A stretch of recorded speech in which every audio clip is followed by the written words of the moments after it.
Esports are for losers. Thank you for 3 months of Prime. Duke do Faka game. Yeah, weird. It updated on my end.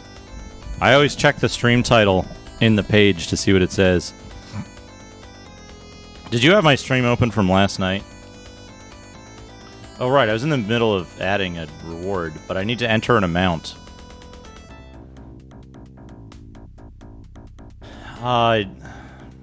Shit, I already used 6502, 8086, and 8088. What's an amount I can use for... What's a CPU...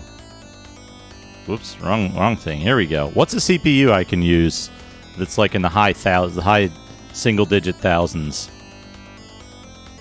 68,000 is already Duke development.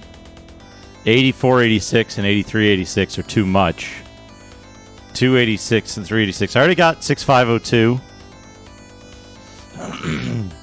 It won't let me enter 65CO2, I don't think. Yeah, no. It won't let me put in a C there. Is 6510 a CPU?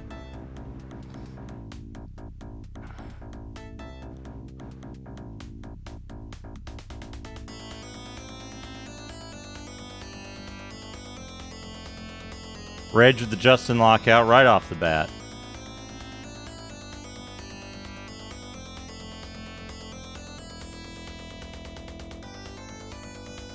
I need a list of CPU numbers. See, 6510, we can do that.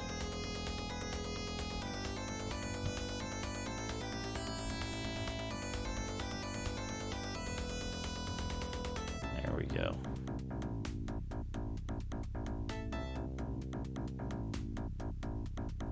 What colors do I have in use already?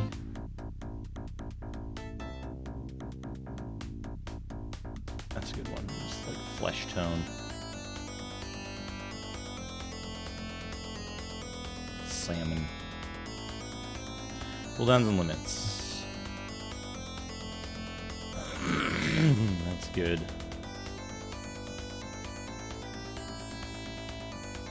There we go.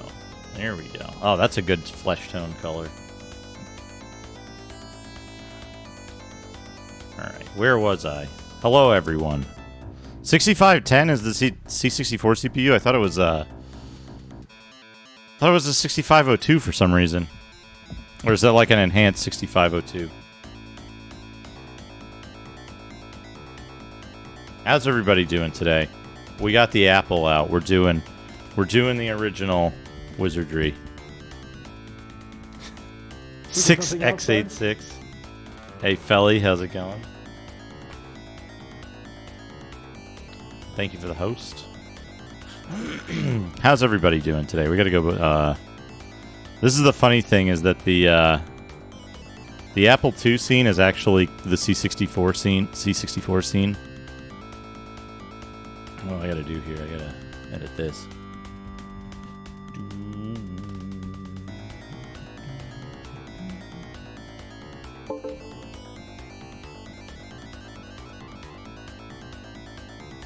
I'm familiar with Sticky Bear. I know the name.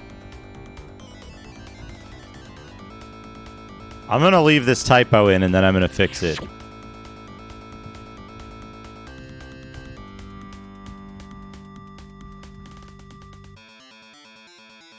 This is the typo that I made. Sticky Bear was, didn't Sticky Bear get like a whole series of games, basically? I remember like Sticky Bear's something or other factory.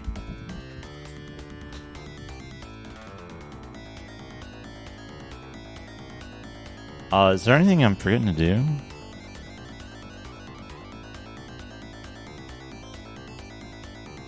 Nice, nice. Is that your tutorial, Reg? Wrote that one out.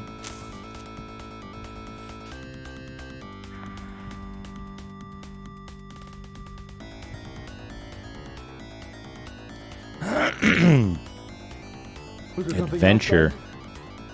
I don't recall Adventure.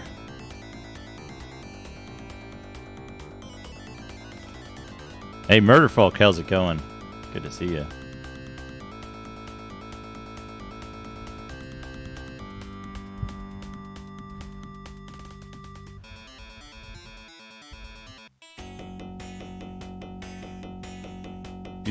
do, do, do, do.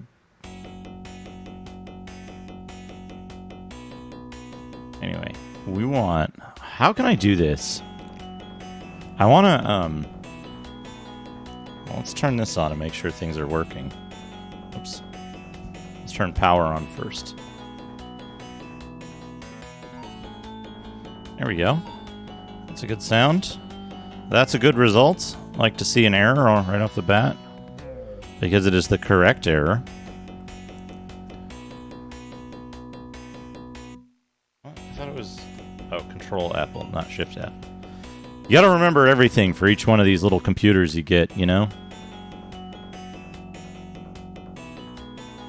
You gotta know all the secret tips and strategies. I suppose I should save this as a playlist. How do I do that? How do I do this?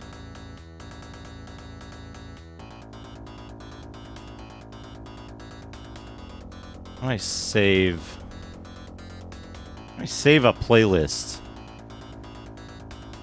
in Winamp? I don't think I've ever saved a playlist, but I need to.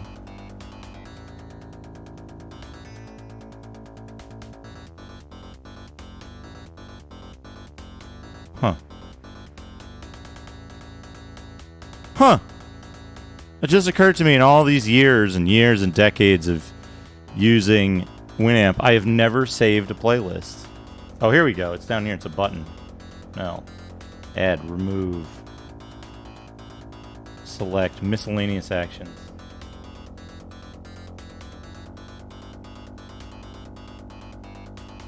Oh, list options, maybe.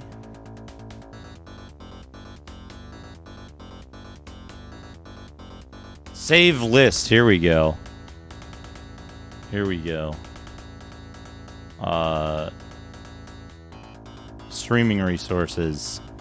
Stream playlist. Yeah, I found it, Hayes. Thank you. There. Now, we're going to remove that stuff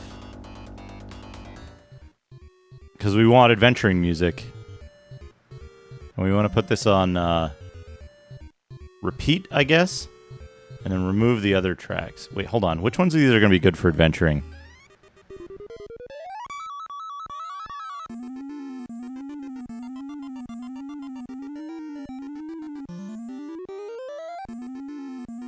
This is good.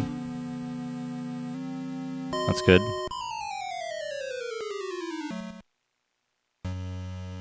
That one's too short. That one's good.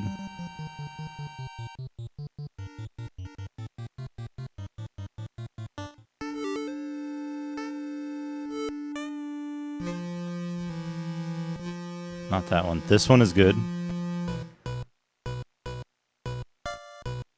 That's good. That's good.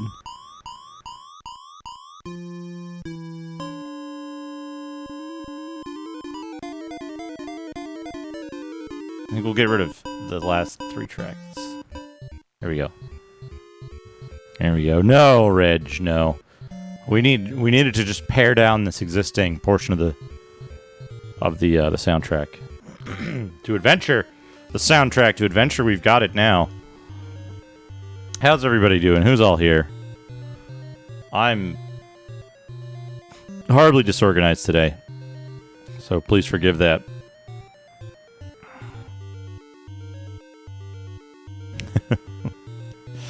Who's all here? Who's all here? Fabulous. Marmot. Zetsubera. Hazemaker. Me.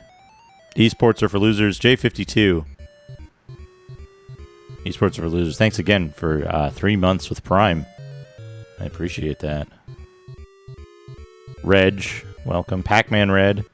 Felly.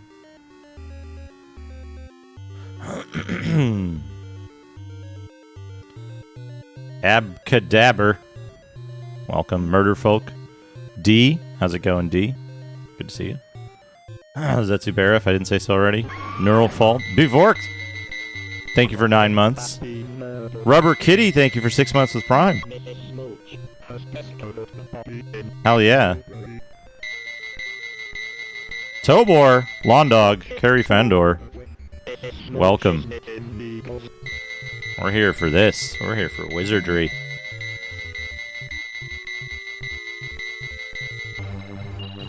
Start game.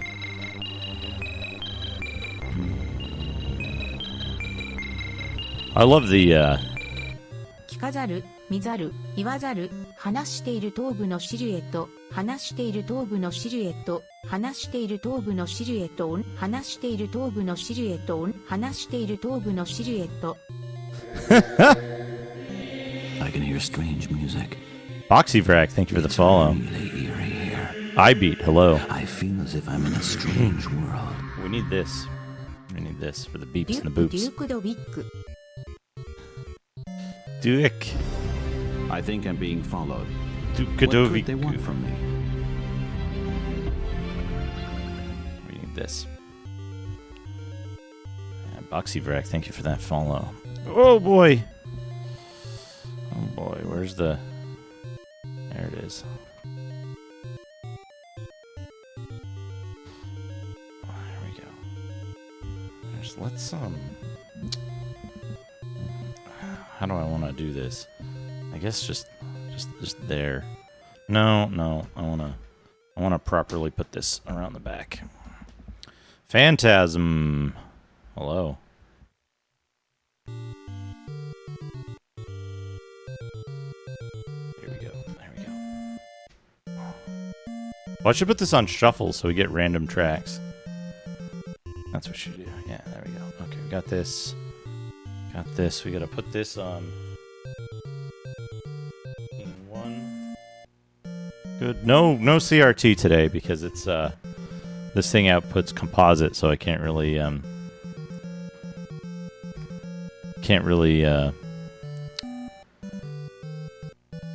display that on that CRT. Don't really have a way to do that. All right, so we got maps. We got map level 1, map level 2, and then we started working on level 3. So we're gonna continue on level 3 today. Hopefully we can get 3 done, maybe partway into 4.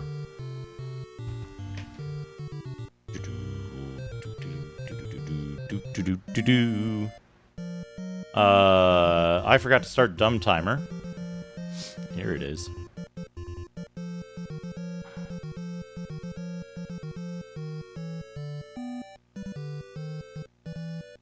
Yeah, the Apple II is interesting, specifically from a software perspective.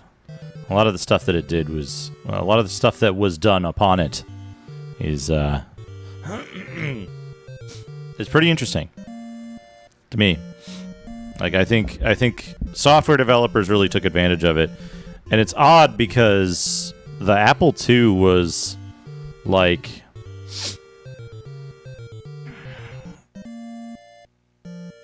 one of the most expensive computers of its time. We should start this. It was one of the most expensive computers of its day, and I'm not sure that it offered a whole lot more than the other computers did at the time. So it's interesting to me, like, what was done with it and who its audience was, considering its price. Gilgamesh's Tavern. Add. Dad. Add. Beef. Add. Berserker.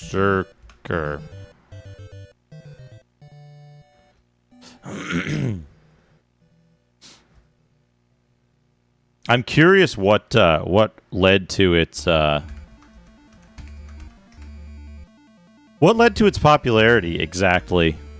It's I'm sure probably a pretty well covered topic, but Still interesting to me.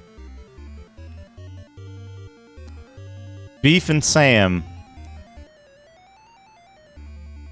VisitCalc. I don't know that I'm familiar with VisitCalc. Other than... I know the name. But, if I recall right, like, early on, Apple lost a bunch of business. First computer spreadsheet that was actually useful. That'll do it. That'll do it right there. It was given to schools for free. I know that was why it was popular when I was a kid, which was like, I don't know, half a decade after its introduction.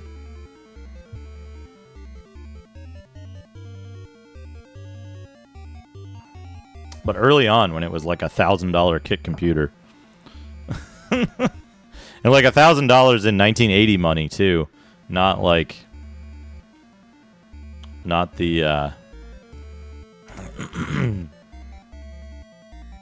not today's trivial dollars. It's funny to say that, but... Alright, Edge of Town. Enter the maze.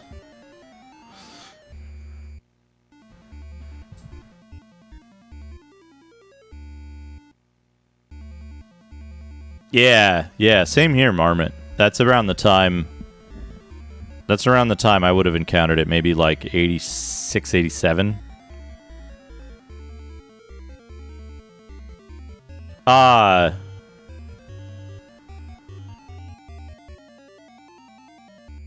was the mother of all demos, right?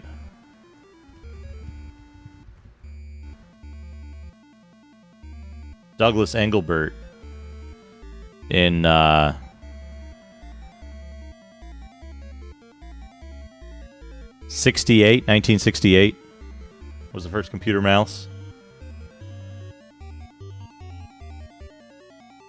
Yeah. Presented by Douglas Engelbart, but it was JCC, ACM, and the IEEE. IEEE. You're given an Amiga on loan through a school's team taught program. Interesting. I dealt with Amiga, Apple II, iMac, PC, yeah.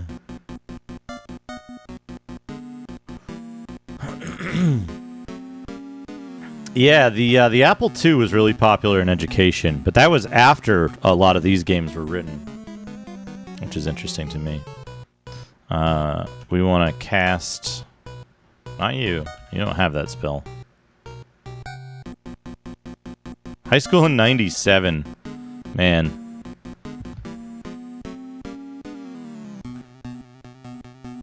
Not Tuma pick. Low Milwa. Low Mil... Come on. Low Milwa.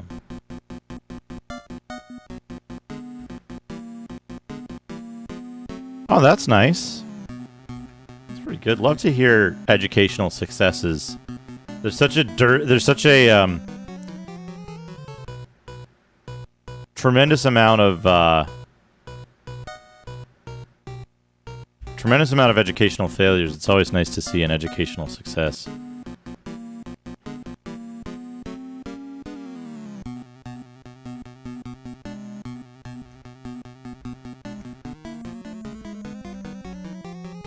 So we're going through level 1. Going through level 1. I remember this path, because we took that path many times to get down. Class of 2000, isn't that a 1990s like horror movie, post-apocalyptic action horror movie or something?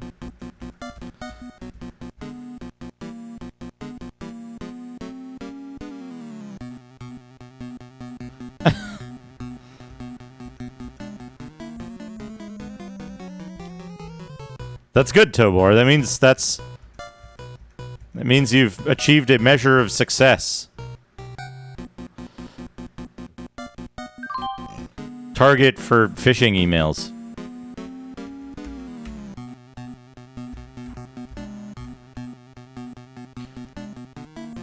Is a tier of success.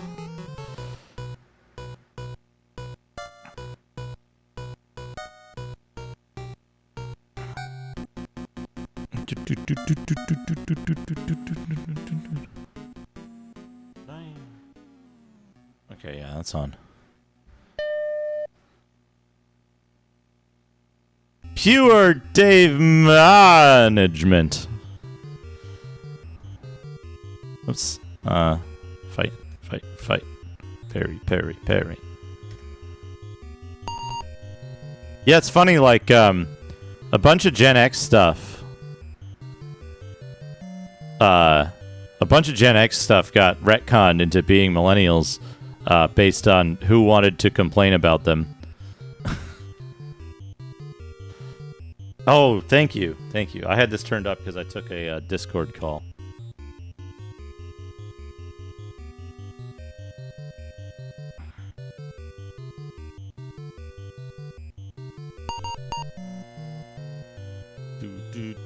Uh-oh. That's a lot of slimes and gas clouds. Generation X never had a strict definition. It's not like it was these years and it always was these years. It's like Generation X, they were still calling new people Generation X into the mid-'80s at least. Probably into the 90s for everybody born in the 80s. Right? So, Generation X. I lived through that. I lived through Generation X being a term. And that was absolutely retconned when people decided that they wanted to complain. They wanted to separate groups and have them fight against each other, basically. is the short version of that. Fuck, I don't remember the spells. Reg, the key to success is being born into an advantaged family. Preferably one with money, social status, and power. Downloads? Whiz. Where did I put the whiz? There it is.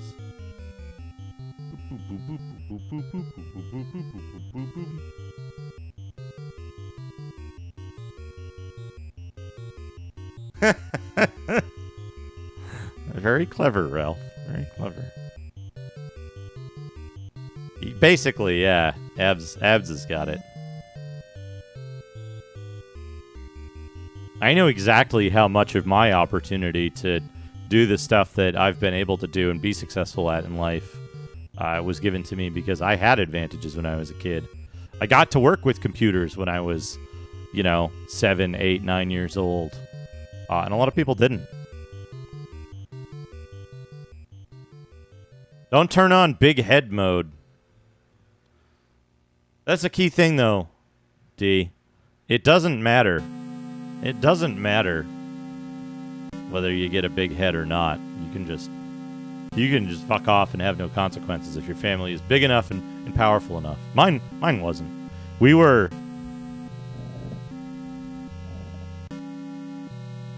I grew up poor, but we weren't really that poor. It was kind of complicated, but I know that being able to be around computers and get access to computers and use them and learn from them and having the time to be able to do that, right, was huge, right? If I didn't have that opportunity, I'd be in a completely different place today. I wouldn't have all the knowledge and training and the attitude that I do, right? That's definitely, that's definitely something I acknowledge.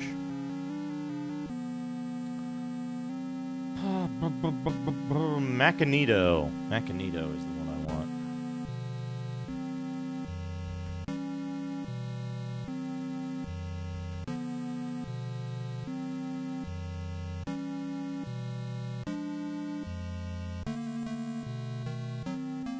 Yeah, you can, like, hard work, dedication, and all that stuff, that can change your place a little bit. It gives you some wiggle room, but without luck, right? It takes way more than people are normally led to believe to break out of a situation like that. And it gets harder every year, right? It gets harder every year.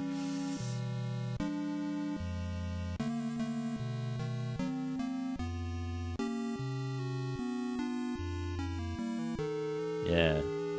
Hey, you know what? We're all alive. Here's the thing. We're all alive and we have enough leisure time to be playing video games on the internet, watching a stranger play games on the internet. We're all pretty lucky, and I think we're all pretty happy for that, right? So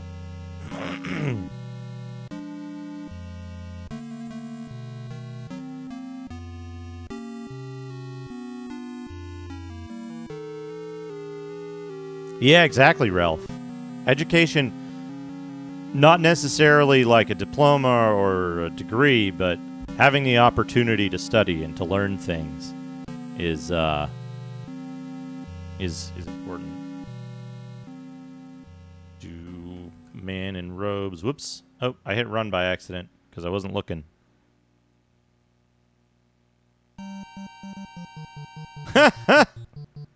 Ain't that true, D? That's the truth right there.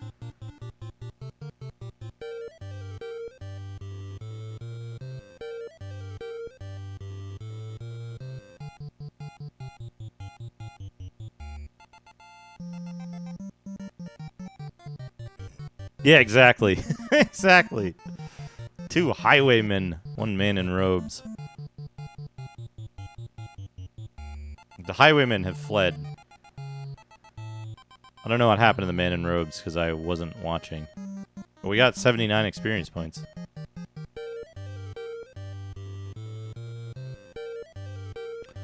I've learned that running from encounters doesn't work very often. We have not, IB. We've made it to level 3. We've made it to level 3 of Wizardry 1.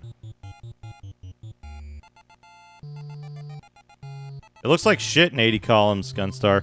I'm playing a version of the game that doesn't get fucked up in 80 columns on... It doesn't automatically stick in 80 columns on the 2C, which the regular version of the game gets stuck in 80 columns and it looks like shit. Alright, we're here. We've explored southeast. We could explore east. I hate stepping over that line, but we still have to explore. We still have to, we still have to finish the game. I think we were facing north, so we'll go east here. 3, 4. Step here. A pit! But we have light on, so we don't fall in. 5. Now. Camp.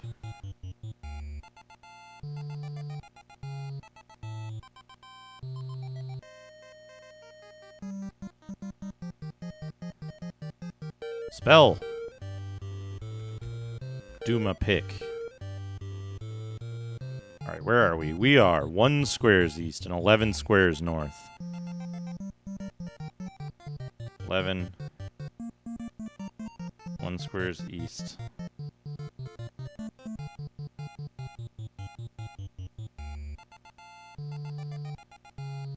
Here?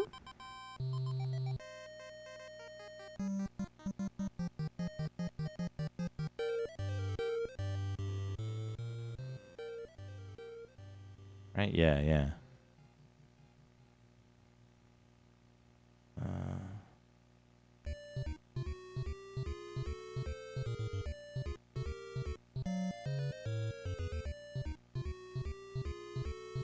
Yeah, I think so, Felly. 1 squares east, 11 squares north. Facing east. Good, so this is normal.